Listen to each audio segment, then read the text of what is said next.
손 앞 뒤에 인사하겠습니다. 복 있는 사람이 됩시다. 은혜 받읍시다. 다 잘 될 것입니다. 다 지나갈 것입니다. 할렐루야. 드디어 이제 성탄절이 왔습니다. 8년 만에 화이트 크리스마스를 하는데 눈이 내리고 또 길은 미끄럽지만은 그러나 하나님의 사랑과 은혜 안에서 이 추운 겨울 성탄절이 있다는 것은 우리에게 큰 위로가 되고 또 복이 되고 하나님의 우리에게 주신 선물인 줄로 믿습니다. 지극히 높은 곳에서는 하나님께 영광이요 땅에서는 하나님이 기뻐하신 사람들 중에 평화라고 했습니다. 예수님이 오신 가장 중요한 의미는 첫째는 하나님께 영광, 우리에게는 평화입니다. 그러므로 오늘은 또 우리의 평생 살아가면서 날마다 하나님의 영광을 위하여 살아갈 수 있기를 주님의 이름으로 축복합니다. 동시에 이 땅에 사는 동안 주님은 우리가 늘 평안하게 평화롭게 살기를 원하십니다. 히브리인들은 그래서 인사할 때마다 샬롬이라고 외치고 평강을 외칩니다. 예수님 부활하신 다음에 제자들을 찾아오셨어요. 방이 다 닫혀 있고 아무도 들어올 수 있는 그 방에 주님 들어오시면서 너희에게 평강이 있을지어다 샬롬 하시고 들어오십니다. 성탄절을 맞이하며 여러분의 모든 삶에, 가정에, 자녀들에게 특별히 하나님의 성전 안에 이 땅의 지구촌에 하나님의 평화가 임하기를 주님의 이름으로 축복합니다. 특별히 하나님은 세상을 이처럼 사랑하사 독생자를 주셨고 주님은 나를 사랑하사 나를 위하여 이 땅에 태어나서 십자가에 죽기까지 복종하셨습니다. 성탄의 가장 중요한 의미는 사랑이라고 할 것입니다. 그러나 이 사랑이라는 것은 마음과 뜻만 있다고 되는 게 아니에요. 그래서 말과 혀로만 사랑하지 말고 행함과 진실함으로 하자. 우리가 행함이라는 것은 어느 날 갑자기 되는 게 아니죠. 어느 날 갑자기. 예를 들어 여러분이 손흥민 선수의 축구를 1년 내내 보고 있으면 축구선수 되는 거 아니잖아요.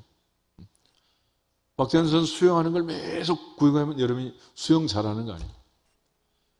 이처럼 우리가 행함으로 사랑하기 위해서는 훈련이 되고 행동으로 움직이는 이것들이 반복되어서 습관이 되고 생활화가 돼야 합니다. 에리 프롬이 쓴 사랑의 기술에 보면 이런 말이 있습니다. 사랑은 하겠다는 마음과 뜻이 있다고 되는 것이 아니라 사랑할 수 있는 훈련이 되어 있어야 한다. 그래서 우리가 어려서부터 성장 과정에서 아버지, 어머니, 할머니, 할아버지 사랑을 듬뿍 받고 자라면서 드디어 나도 사랑하게 된다. 예수님께서 내가 너희를 사랑하는 것 같이 너희도 서로 사랑하라 그랬잖아요.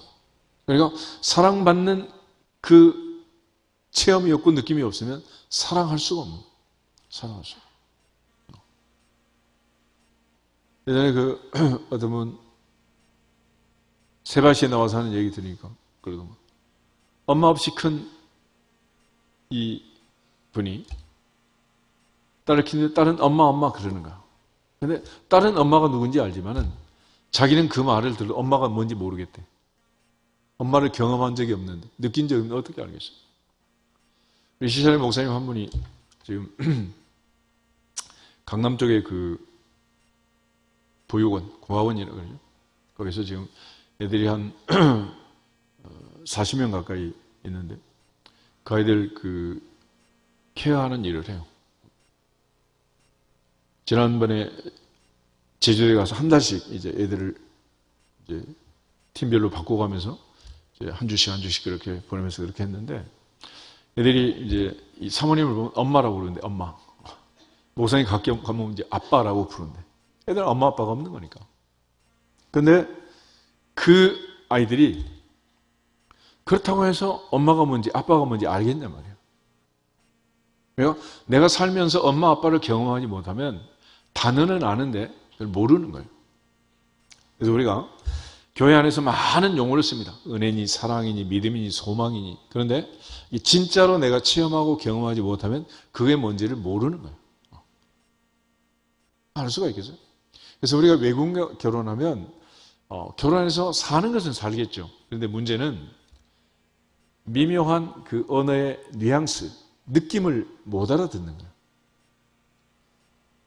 예를 들어 지방에서는 사투리 있잖아, 사투리. 그러면 사투리가 갖는 그 느낌이 있잖아. 그런 느낌을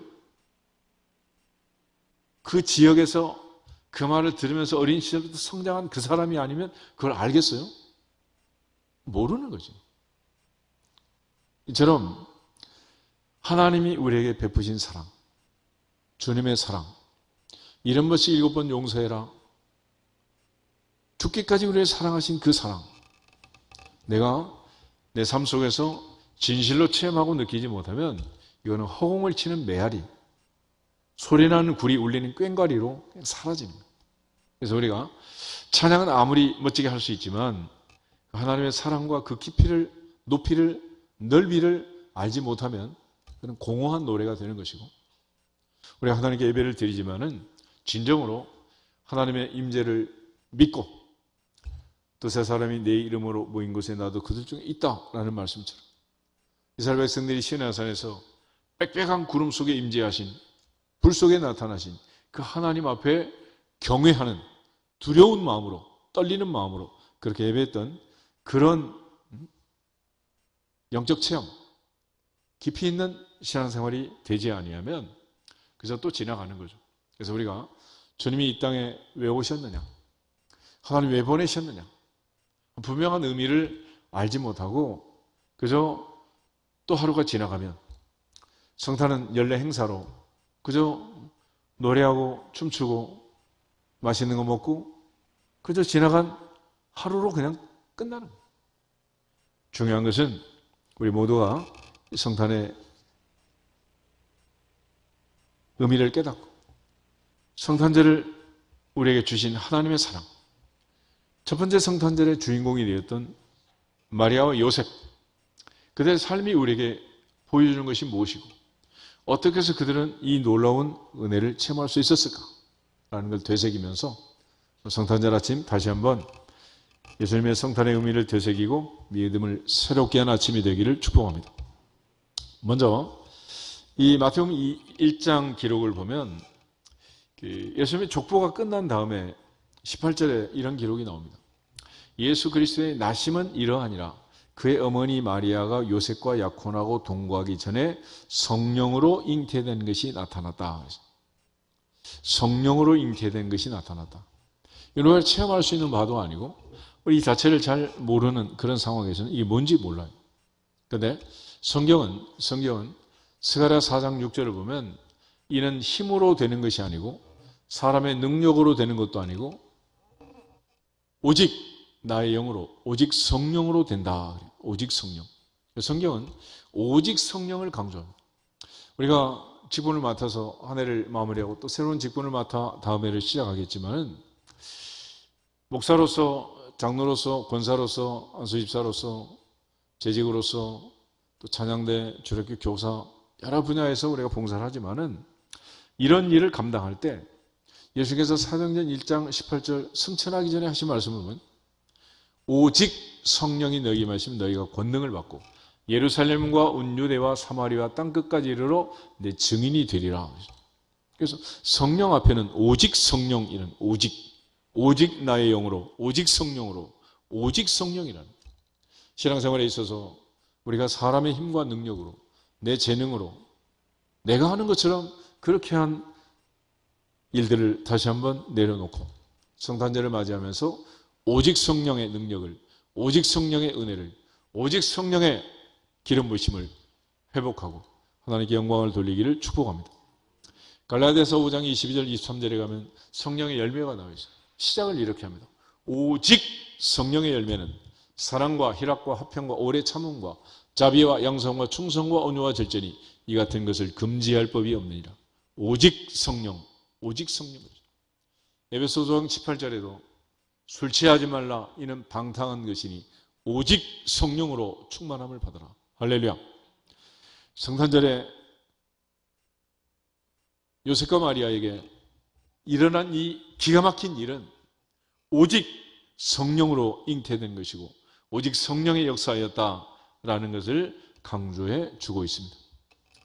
우리 모두가 다 하나님 앞에서 오직 성령의 은혜를 회복하고 성탄절 아침 다시 한번 오직 성령으로 전도하고 오직 성령으로 선교하고 오직 성령으로 서로 교제하고 사랑하고 주의 은혜를 받고 이 복음을 전하고 오직 성령의 은혜로 그 권능으로 우리가 하나님의 교회를 또 섬기고 받들고 충성할 수 있기를 주님의 이름으로 축복합니다.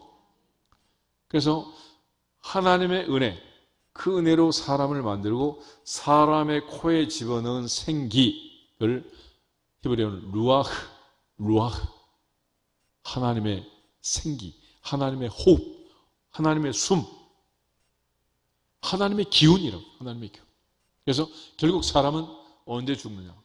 오직 성령이 빠져나가면 죽는 거죠. 그래서 영이 떠나도, 혼이 떠나도 사람은 죽는 것입니다. 호흡이 멈추면 죽는 거예요. 그래서 예수님께서 성령 받으라 그럴 때 숨을 내쉬면서 성령 받으라 그랬잖아요. 이런 상징적인 행위예요. 오직 성령의 생기가 에세겔 골짜기에 몰아칠 때 마른 뼈가 큰 군대로 일어섰던 것처럼 이스라엘 백성들의 영적 상태, 아골 골짜기에 에세겔 골짜기에 마른 뼈 같은 다 죽어있는 그 영혼들에게 성령의 생기가 불 때, 성령의 생기가 들어갈 때 큰 군대가 되었던 것처럼 성탄절을 맞이하며 다시 한번 오직 성령, 오직 성령의 능력, 오직 성령의 생기, 오직 성령의 불같은 바람 같은 역사가 우리 가운데 나타나서 한 사람 한 사람 새롭게 살아나는 역사가 있기를 주의 이름으로 축복합니다. 죽은 자를 살리시고 없는 것을 있는 것 같이 부르시는 그 하나님은 성령의 능력으로, 성령의 역사하심으로 동령녀 탄생 여자의 후손을 약속했고 그 예언의 말씀을 성령의 능력으로 성취한 것입니다. 두 번째로 기억할 것은 마태복음 18장에 보면 등장인물이 요셉과 마리아가 등장합니다. 이 두 사람은 약혼한 상태였습니다. 오늘날 같은 이런 약혼이 아니라 일단 약혼하면 결혼을 전제하는 것이고 약혼 상태는 벌써 이제 결혼으로 진입을 한 거예요. 그렇기 때문에 로마 황제가 호정령을 내렸을 때 요셉은 마리아를 데리고 베들레헴으로 간 거예요. 그런데 문제는 예나 지금이나 생각해 보세요. 두 사람이 약혼을 했는데 아직 신혼여행을 간 것도 아니고 잠자리를 한 것도 아닌데 지금 갑자기 사랑하는 사람의 배가 불러오기 시작합니다. 어떻게 해야 되는 거예요? 이 첫 번째 성탄절에 제일 기가 막힌 사람은 마리아일 것이고 더 기가 막힌 사람은 요셉 아니겠어요? 이 두 사람이 이 문제를 해결하지 않으면 성탄은 없는 거 아니겠어요? 우린 지금 제3자 입장에서 남의 이야기로 함부로 갑론을박하지만은 이게 당사자 얘기라고 한번 생각해 보세요. 아, 내가 결혼할 남편과 아내가 약속하고 약혼 상태에 들어갔는데 갑자기 내 배가 불러오는 거예요. 남편에게 뭐라고 얘기를 해야 되겠어요? 또 갑자기 아내의 배가 불러오는 거예요. 남편 입장에서 뭐라고 얘기를 하겠어요? 이 기가 막힌 상황을 어떻게 넘어갈 수 있느냐? 그래서 누가복음에서는 나는 남자를 알지 못하는데 어떻게 이런 일이 내게 있습니까? 도대체 어떻게 이런 일이 나에게 일어날 수 있습니까? 이게 내 아들, 내 딸의 일이라고 한번 생각해 보세요.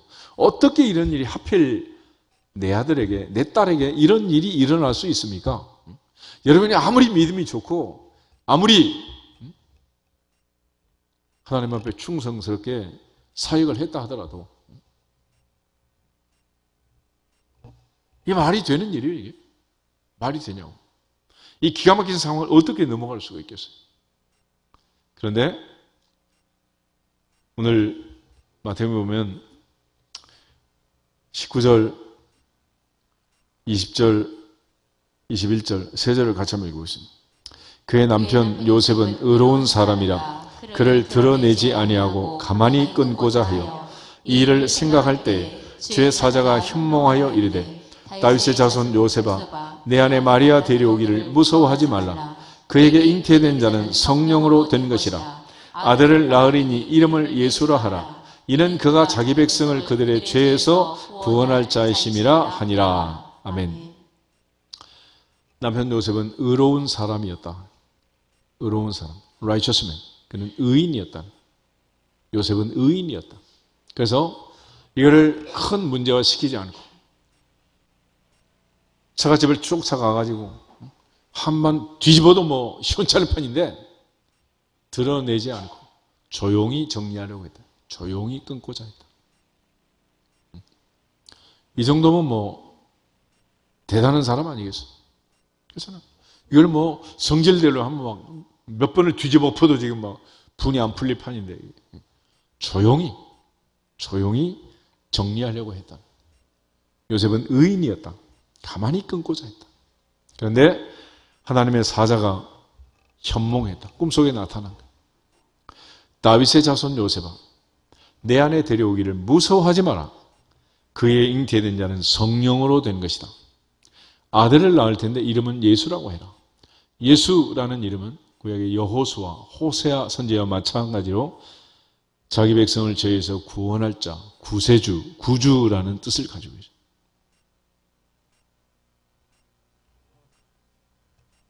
이렇게 천사가 와서 그 상황에 대한 설명을 해주는 거예요. 근데 이게 뭐 현몽에서 꿈속에 나타나서 이런 얘기를 들었지만 이 얘기 들었다고 그렇게 넘어갈 수 있는 문제는 아니잖아요. 쉽게 넘어가겠어요. 그런데 놀랍게 요셉은 다윗의 자손이었고 하나님의 말씀의 예언을 알고 있었고 그런 약속을 믿고 기다리는 사람이었어요. 그래서 24절, 25절 두 절 한번 보겠습니다. 요셉이 잠에서 깨어 일어나 주의 사자의 분부대로 행하여 그의 아내를 데려왔으나 아들을 낳기까지 동침하지 아니하더니 나음의 이름을 예수라 하니라. 아멘. 요셉의 이 이야기는 한마디로 순종이라고 하는 순종. 순종은 뭐냐? 다 이해가 돼서 행하는 게 아니고 이해가 되지 않아도 말씀대로, 명령대로, 약속대로 행하는 것입니다. 그걸 순종이라고. 사무엘상 15장 20절, 23절에 가면 순종은 제사보다 낫다. 순종은 제사보다 낫다. 순종은 그 어떤 기름진 소와 양과 비둘기를 가지고 제사하는 것보다 더 위대한 일이다. 하나님의 말씀을 듣는 것, 그 말씀을 듣고 지켜 행하는 것, 그걸 순종이라고 합니다. 에덴 동산의 비극은 한마디로 불순종이었어요. 말씀에 불순종한 거죠. 오늘 예수님이 오실 때 요셉의 순종을 통해서 이 땅에 오신 줄로 믿습니다. 동시에 마리아의 순종, 대저 여호와의 말씀은 능하지 못하심이 없느니라 하는 그 말씀 앞에 그 말씀이 내게 이루어지기를 원합니다 라고 받아들였던 마리아의 순종이 있어요. 내가 지금 이 아이를 잉태해서 배가 불러오면 세상 사람이 뭐라고 얘기할지. 요한 8장에 현장에서 붙들려온 여인을 돌팔매로 치던 유대인들의 모습을 보았잖아요. 그보다 더 험한 꼴을 당할 수도 있지만 마리아 역시 대저 하나님의 말씀은 능하지 못하심이 없느니라. 전능하신 하나님의 능력의 말씀을 믿었고 성령의 능력의 역사를 믿었고 요셉처럼 마리아 역시 순종한 것입니다.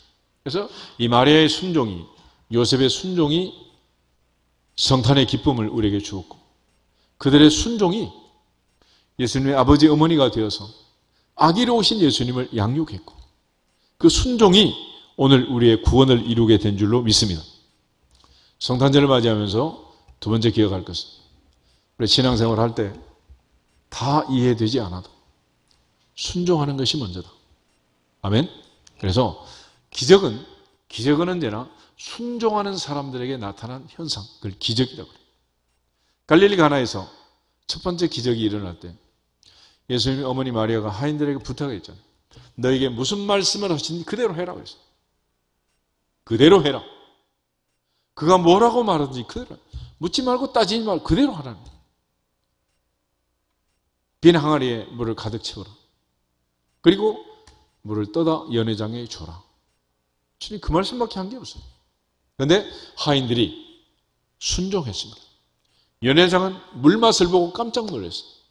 극상품 포도주를 지금까지 남겨놨느냐.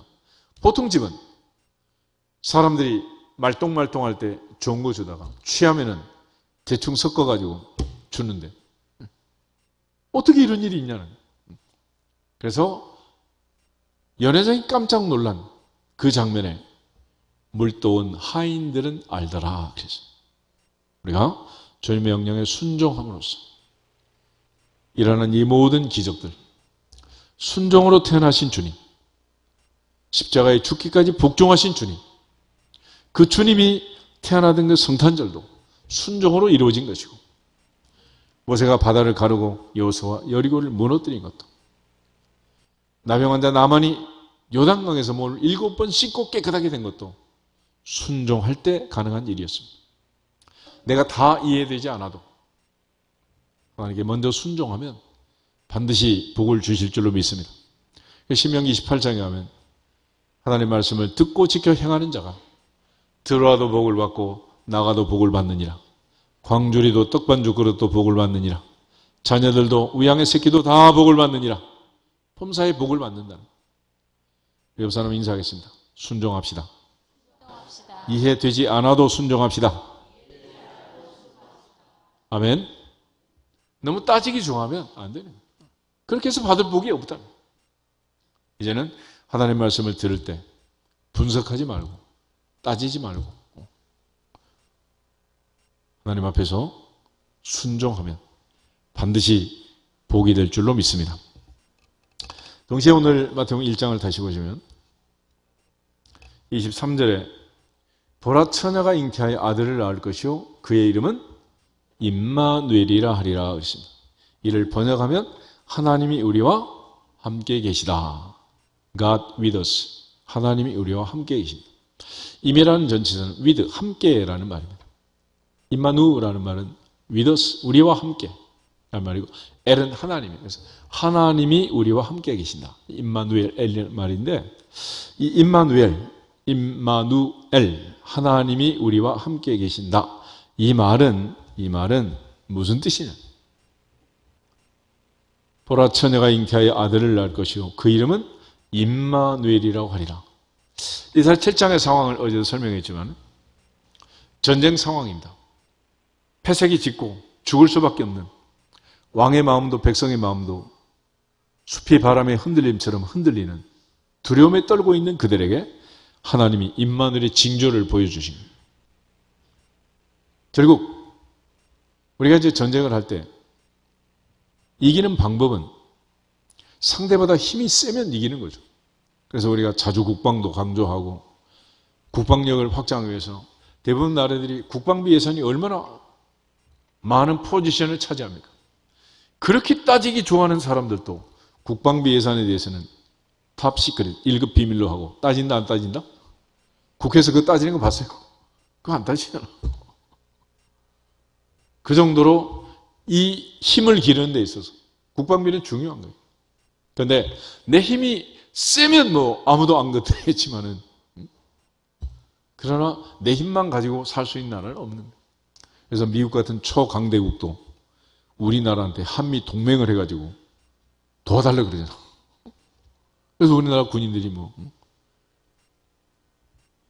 미군이 가는 모든 곳에 공동작전을 펴고 그러고 있는 거 아니에요. 미군이 우리나라에 기지를 만들고 또 주둔하는 것도 결국 따져보면 우리가 힘이 약하니까 상대방의 도움을 얻는 거예요. 상대방이 나를 도와주면 그래서 누가 내 편이 되고 내가 누구 편에 서느냐에 따라서 이기기도 하고 지기도 하는 거예요. 그런데 다윗은 한마디로 전쟁은 여호와께 속한 것이다. 여호와는 내 편이시라. 여호와는 내 편이시라. 그 하나님이 내 편이다 라는 말이 임마누엘인 거예요. 하나님이 내 편이고 내가 하나님 편이 되면 그 어떤 세력도 그 강력한 어둠의 세력들도 나를 이길 수 없다. 그래서 우리를 사랑하신 이로 말미암아 우리가 넉넉히 이긴다 그랬어요. 넉넉히 이긴다. 그 차원에서 임마누엘은 하나님이 내 편이 되고 우리가 하나님 편이 되는 거예요. 같은 편이 된다는 게 뭐겠어요? 태초에 하나님이 사람을 만드시고 남자가 부모를 떠나 그의 아내와 연합하여 둘이 어떻게 하라고? 한 몸, 한 편이 되라. 한 편. 한 몸이 되라. 그렇죠? 그래서 이 한 편이 되고 한 몸이 된다는 것은 다른 말로 하면 그걸 가리켜 사랑이라고 하는 사랑. 언제 우리가 같은 편이 되느냐? 상대가 약한데, 상대는 아무것도 없는데, 모든 사람이 다 선택하지 않고 버림받을 수밖에 없다 하더라도 내가 사랑하면 선택하고 사랑하면 같은 편이 되는 거예요. 그래서 하나님께서는 우리가 아직 연약할 때, 죄인이었을 때, 원수였을 때 죽어마땅한 우리를 사랑하셔서 독생자를 보내시고 주님의 이 땅에서 우리를 사랑하셔서 죽기까지 복종하시고 우리 편이 되신 거예요. 그래서 이 중에서 마지막 우리에게 강조한 내용은 뭐냐면 나는 너를 사랑한다 라고 말씀하셨고 베드로에게 너는 나를 사랑하니? 라고 물으신 거예요. 그러니까 사랑하면 끝까지 한 편이 되지만은 사랑이 변하면 그때는 갈라서는 거죠. 그렇지 않겠어요? 성탄절에 다시 한번 기억할 것은 하나님의 사랑, 주님의 사랑, 끝없는 사랑, 어제나 오늘의 영원토록 동일하신 사랑, 그 사랑으로 하나님이 나를 사랑하심을 알고 2023년 성탄절을 보내면서 오늘부터 다시 하나님 앞에 다짐하시면 좋겠어요. 저도 우리도 한결같이 사랑하겠습니다. 나의 힘이 되신 여호와의 내가 주님을 사랑합니다. 할렐루야. 어떻게 사랑이 변하니? 그런데 인간의 사랑은 변하는 거야. 그러나 하나님의 사랑은 변치 않아. 그러니까 내가 너희를 사랑한 것 같이 너희도 서로 사랑하라 그랬잖아요. 이 요한일서 4장을 한번 보실까요? 요한일서 4장.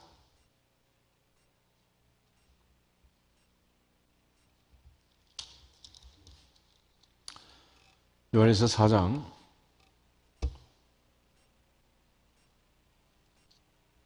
10절, 11절 두 절만 보겠습니다.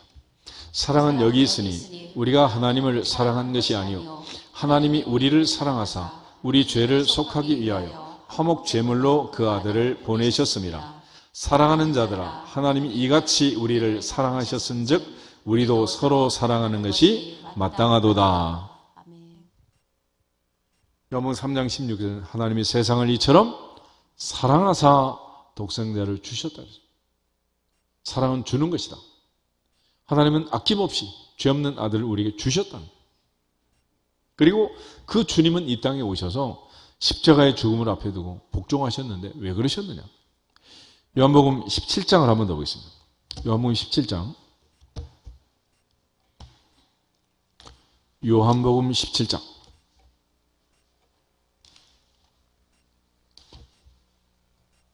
마지막 만찬석에서 이제 식사 마치시고 대제사장으로서 마지막 기도하시는 장면. 예수께서 마지막 기도하시면서 이런 기도를 합니다. 20절, 21절, 22절, 23절, 네 절을 같이 한번 읽어보겠습니다. 내가 비옵는 것은 이 사람들만 위함이 아니요 또 그들의 말로 말미암아 나를 믿는 사람들도 위함이니 아버지여 아버지께서 내 안에 내가 아버지 안에 있는 것 같이 그들도 다 하나가 되어 우리 안에 있게 하사 세상으로 아버지께서 나를 보내신 것을 믿게 하옵소서. 내게 주신 영광을 내가 그들에게 주었사오니 이는 우리가 하나가 된 것 같이 그들도 하나가 되게 하려 함이니이다. 곧 내가 그들 안에 있고 아버지께서 내 안에 계시어 그들로 온전함을 이루어 하나가 되게 하려 함은 아버지께서 나를 보내신 것과 또 나를 사랑하심 같이 그들도 사랑하신 것을 세상으로 알게 하려 함이로소이다. 아멘. 그래서 주님이 하신 말씀을 보면 아버지여 아버지께서 내 안에 내가 아버지 안에 있는 것 같이 그들도 다 하나가 되어 우리 안에 있게 하십시오. 무슨 얘기입니까? 남자가 부모를 떠나 그 연합하여 둘이 하나가 되라, 한 몸이 되라 그랬잖아요. 그리고 주님은 아버지가 내 안에, 내가 아버지 안에 있는 것 같이 나는 그들 안에, 그들은 내 안에 있음을 알게 하십시오. 그랬어요. 2000년 동안 주님이 이 말씀을 외치셨는데 사람들이 이 말이 무슨 말인지 그냥 느낌이 없는 거야. 이유는 뭐냐? 주님은 늘 나를 품고 있지만 내 안에 주님이 없어서 그래요. 엄마는 아들을 늘 품고 있으니까 아들은 내 안에 있는데 아들은 늘 이쁜 여자를 품고 있으니까 엄마는 내 안에 없는 거야. 느낌이 없는 것입니다. 예수님이 하신 말씀은 한마디로 내 안에 너 있다 그래서.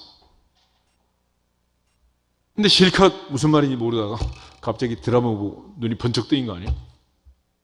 2000년 동안 주님이 우리를 사랑한다고 얘기하는데 말귀를 못 알아들어요. 이유는 내가 주님을 사랑하지 않기 때문에 그래요. 우리는 세상을 사랑하는 거고 세상 안에 있기 때문에. 주님 다시 한번 이 땅에 오실 때 그 의미는 하나님은 세상을 이처럼 사랑하시고 주님은 나를 사랑하사 나를 위하여 자기 자신을 버리셨고 마지막 밤에 간절한 기도가 내가 그들을 사랑함을 그들이 제발 알게 해 주시옵소서. 그런데 우리는 여전히 주님의 이 사랑을 체험하고 느끼고 가슴 벅차게 심쿵한 그런 사랑을 느껴본 적이 없으니까 너무도 많은 다툼과 싸움과 분란이 교회 안에 이루어지고 있는 것입니다. 한마디로 사랑은 허다한 죄를 어떻게 한다? 덮는다 그랬잖아요. 요셉이 마리아의 사건을 덮고 넘어간 걸 보면 요셉은 마리아를 사랑하는 척했다 진짜로 했다? 진짜로 한 거잖아요. 그래 덮고 넘어가는 거지. 어떤 남자가 그냥 넘어갈 수가 있겠냐고. 그런데 그 모든 것을 덮는 것이 뭐다? 사랑이다. 사랑. 사랑이다. 하나님이 그렇게 사랑하셨고 주님이 우리를 그렇게 사랑하셨고 요셉이 마리아를 그렇게 사랑했고 사랑은 허다한 죄를 덮는다. 말로만 기독교는 사랑의 종교다. 성탄절은 예수의 사랑이 나타난 것이다. 말로는 뭐 얼마든지 말할 수 있겠지만 진실한 사랑은 하나님이 나를 사랑하심을 믿고 하나님이 나를 70번씩 7번 용서하면서 다 덮어주심을 믿고 주님이 사랑하심처럼 우리도 서로 사랑하는 은혜가 있기를 축복합니다. 성탄절에 다시 한번 깨달을 것은 하나님이 나를 얼마나 사랑하셨는가, 주님은 나를 얼마나 사랑하셨는가라는 깨달음. 그리고 임마누엘이라는 것은 믿음이에요. 믿음. 다윗은 시편 23편에서 내가 사망의 음침한 골짜기를 다닐지라도 해를 두려워하지 않을 것은 주께서 나와 함께 하십니다. 그래서 사랑하면 그 다음 단계로 찾아오는 게 뭐냐? 강하고 담력이 찾아오는. 요한일서 4장을 다시 한번 보겠습니다. 요한일서 4장 18절. 요한일서 4장 18절 한 절을 보겠습니다. 사랑 안에 두려움이 없고 온전한 사랑이 두려움을 내쫓나니 두려움에는 형벌이 있습니다. 두려워하는 자는 사랑 안에서 온전히 이루지 못하였느니라. 아멘. 이제 사랑하면 생기는 감정은 두려움을 내쫓는다. 담력이 생깁니다. 담력. 이제 무서운 게 없다. 아무도 무섭지 않다. 그래서 두려운 것은 오직 하나님 한 분, 그 외에는 아무도 두렵지 않다. 온전한 사랑은 두려움을 내쫓는다. 두려움을 내쫓는다. 이사야 41장 10절에 가면 두려워하지 말라. 내가 너와 함께 함이니라. 주님이 함께 하시면 아무것도 두렵지 않다. 회당 야이로에게 주님 12세 딸이 죽었다고 말할 때 두려워하지 말고 믿기만 해라 그랬잖아요. 믿음의 반대편에 두려움이 있고 두려움의 반대편에 믿음이 있는데 하나님이 나와 함께 하신다는 임마누엘의 신앙, 임마누엘의 믿음이 있는 사람은 두렵지 않다는. 물속에도 바닷속에 사자굴 속에 들어가도 두렵지 않다. 아멘? 그러므로 성탄절을 보내면서 다시 한번 임마누엘이 강조하는 하나님의 사랑, 그 사랑의 결과 우리에게 가져다 준 담력, 두렵지 않는, 두려움을 쫓아내는 주인공들이 되시기를 축복합니다. 그리고 주님께서 이제 우리에게 성탄절에 오시면서 많은 선물을 주셨는데, 빈 마음에, 빈 마구간에 주님이 오셔서 많은 것으로 채우셨지만은 영적으로 우리에게 채우신 가장 중요한 것은 영생이라는 것입니다. 하나님은 세상을 이처럼 사랑하사 독생자를 주셨다. 이유는 뭐냐? 이는 누구든지 저를 믿는 자마다 멸망하지 않고 어떻게 하려고? 영생을 얻게 하려 하십니다. 아멘. 이 흔해 빠진, 우리가 늘 생각하고 늘 주머니에 너무 있는 것 같은 그게 영생인데, 성탄절에 다시 한번 구원의 확신, 생명의 영생의 확신이 있기를 축복합니다. 오직 이것을 너희에게 기록하면 너희로 예수께서 하나님의 그리스도를 믿고 그 이름을 힘입어 생명을 얻게 합니다. 영생을 얻게 합니다. 그리고 그 아들 예수를 보내셔서 그 아들의 이름을 믿는 자들에게는 하나님의 자녀되는 뭐 주신다? 권세. 그래, 하나님의 자녀가 되는 권세를 또 얻게 된 것입니다. 그리고 히브리서 4장 14절에 가면 주 예수 그리스도로 말미암아 이제는 은혜의 보호자 앞에 담대히 나갈지니라. 담대히 나가는. 구약에서는 대제사장이 1년에 한 번 대제사장이 대속죄일에 지성소에 들어갈 때 두렵고 떨림으로 들어가서 죽으면 어떡할까? 그렇지만 이제 그 은혜의 보호자 지성소 안에, 법궤 안에 들어가도 우리는 두렵지 않다. 두렵지 않다. 이유는 생명의 성령의 법이 죄와 사망의 법에서 너를 해방해 주셨다. 할렐루야. 그러므로 이제는 죄에서의 해방, 은혜의 보좌 앞에 담대히 나갈 수 있는 담력, 이 놀라운 은혜를 하나님께서 우리에게 다 베풀어 주십니다. 그래서 보라, 지금은 은혜 받을 만한 때요, 보라, 지금은 구원의 날이다. 그래서 성탄절이 없었으면 우리 영생도 없는 것이고, 은혜의 보좌 앞에 담대히 나갈 수도 없는 것이고, 하나님의 자녀의 권세도 없는 것이고, 생명의 성령의 법이 죄와 사망의 법에서 우리를 해방시킬 수도 없는 거예요. 한 번 죽는 것은 정해진 것이고 그 후에는 심판이 있는데, 이 심판을 십자가의 보혈로 우리의 죄값을 지불하신 주님의 은혜로 넘어가서 하나님의 자녀가 되고 영생을 얻는 이 놀라운 복을 주신 줄로 믿습니다. 마지막은 이러한 복을 받은 자답게, 이러한 선물을 받은 자답게 우리가 비움, 채움, 나눔, 드림이란 말을 합니다. 하나님이 채워주시면 그 다음에 자연스럽게 흘러가는 거예요. 그래서 누르고 흔들어 넘치도록 안겨주리라. 그래서 내 잔이 넘치나이다. 이유가 뭐겠어요? 내 잔에 들어올 수 있는 양은 한정적이야. 그래서 일단 내 잔이 차면 그 다음부터는 흘러보내는, 나누고 베푸는, 그것이 은혜니라. 그것이 우리의 사명이니라. 성탄절에 다시 한번 기억할 것은 하나님의 그 사랑과 은혜, 받은 자답게 거저 받았으니 거저 주어라. 주는 자가 받는 자보다 복이 있다 하심을 기억하면서 나눔의 은혜가 있기를 축복합니다. 우리가 특별히 교회 안에서 또 교회 밖에서 믿는 자와 믿지 않는 자, 이 세상에 살아가는 이 과정에서 우리가 해야 할 가장 큰 나눔이 있습니다. 첫 번째는 뭐냐? 말씀을 나누는 말씀 공동체가 돼야 돼. 믿음은 들음에서 나고 들음은 그리스도의 말씀으로 말미암느니라. 보내심을 받지 아니하여 어찌 전파하리요? 전하는 자가 없이 어찌 들으리요? 듣지도 못한 이를 어찌 믿으리요? 누구든지 주의 이름을 부르는 자는 구원을 받으리라. 그래서 우리가 많은 선교를 하고 선교비를 보내고 하지만은 가장 중요한 것은 그들이 가서 말씀을 전하도록 하는 거예요. 말씀. 이 말씀이 무엇이냐? 요한복음 1장에는 태초에 말씀이 계시니라. 이 말씀이 하나님과 함께 계셨으니 이 말씀은 곧 하나님이시니라. 로고스이신, 말씀이신 예수 그리스도를 나누는 거예요. 내가 받은, 내가 믿은, 나를 구원해 준 예수님을 나누는 거예요. 아이들은 어렸을 때 싸우잖아. 엄마 내 거야, 아빠 내 거야, 우리 아빠야, 내 아빠야 이러면서. 그렇지만 형제간의 의가 좋다는 것은 뭐예요? 엄마도 나누고 아빠도 나누는 거예요. 우리가 진실로 나를 사랑하신, 나를 위해 죽으신 주님, 그 은혜를 나누는 거죠.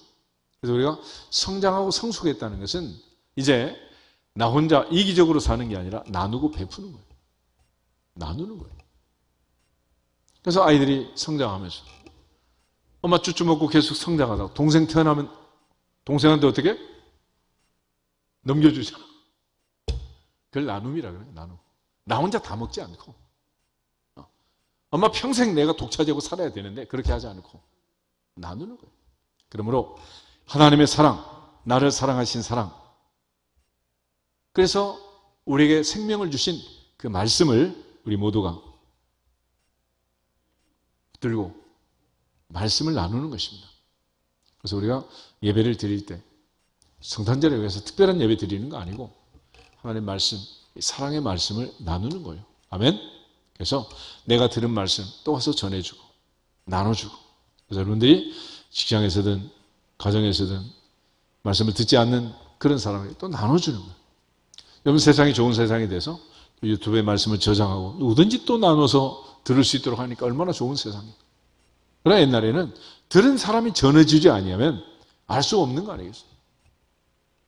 아브라함, 이삭, 야곱 그 옛날 시대에는 할아버지가 아버지에게, 아들에게, 아들이 손자에게 말씀을 전해서 구전으로 동화처럼 그렇게 말씀을 전달한 거 아니겠어요?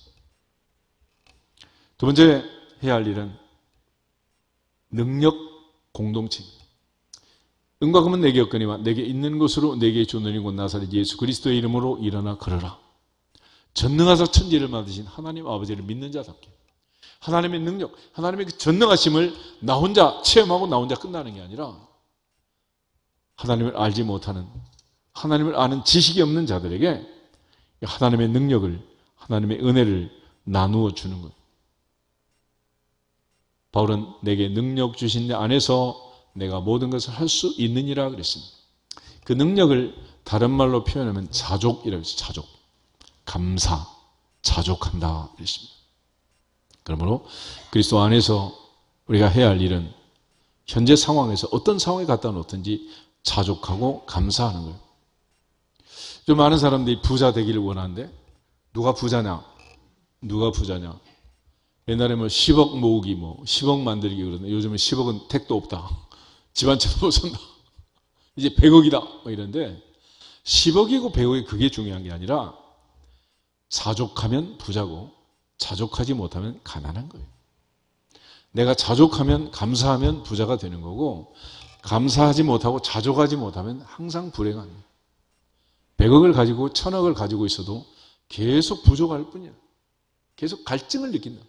그러나 자족하면, 만족하면 여호와는 나의 목자시니 내게 부족함이 없으리로다 다윗처럼 고백하면 주 안에서 그리스도 안에서 부요한 자가 되느니라. 아멘. 그래서 이러한 하나님의 사랑과 은혜와 능력을 나누는 자족의 공동체, 감사 공동체, 성령의 능력 공동체가 되어야 됩니다. 이 능력은 아무에게나 주어지는 게 아니에요. 바울은 이 능력을 내게 능력 주시는 자라는 표현을 합니다. 하나님께서, 성령께서 그런 은혜를, 능력을 주십니다. 마지막은 성령 공동체라고. 첫 번째 강조했던 것처럼 오직 성령이다. 교회는 다시 돌아가서 오직 성령이다. 교회는 말씀과 기도로 무장된 성령 공동체입니다. 성령 6장에 하면 매일 구제를 하다가 초대교회가 문제가 생겼습니다.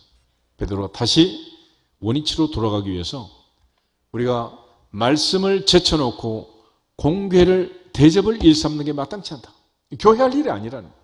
우리는 오로지 말씀 사역과 기도하는 일과 말씀 사역에 힘쓰리라. 할렐루야. 그것이 교회가 할 일이야. 말씀과 기도에 힘쓴 결과 찾아오는 게 뭐냐? 성령 충만이다. 성령 충만. 오순절 사건이 그렇고 성령 충만의 사건이 그렇고 초대교회가 다시 회복할 때 이루어진 일이 말씀과 기도였습니다. 그래서 우리가 하나님의 일꾼들이 해야 할, 교회 안에서 해야 할 가장 중요한 일은 뭐냐? 마르다처럼 부엌에 들어가 설거지하는 거 중요하지만 마리아처럼 말씀을 들어야 하느니라. 말씀을 들어야 한다. 말씀이 먼저야. 그리고 그 말씀 충만, 기도 충만으로 성령 충만을 받아야 교회가 위기를 넘기고 어떤 고난도 이겨낼 수 있는 줄로 믿습니다. 이처럼 초대교회는 다시 말씀과 기도에 힘쓰고 말씀이 왕성하게 되자 허다한 제사장의 무리도 그 도에 복종하고 제자의 수는 더 심히 많아졌다 그랬습니다. 그런 차원에서 우리 모두가 다 다시 한번 성탄절을 맞이하면서 교회의 교회됨을 회복하기 위해서 말씀 공동체, 능력 공동체, 성령 공동체로 회복되기를 주님의 이름으로 축복합니다. 다 같이 주 예수 그리스도의 이름으로 충만할지어다 선포하고 기도하겠습니다. 주 예수 그리스도의 이름으로 충만할지어다. 충만할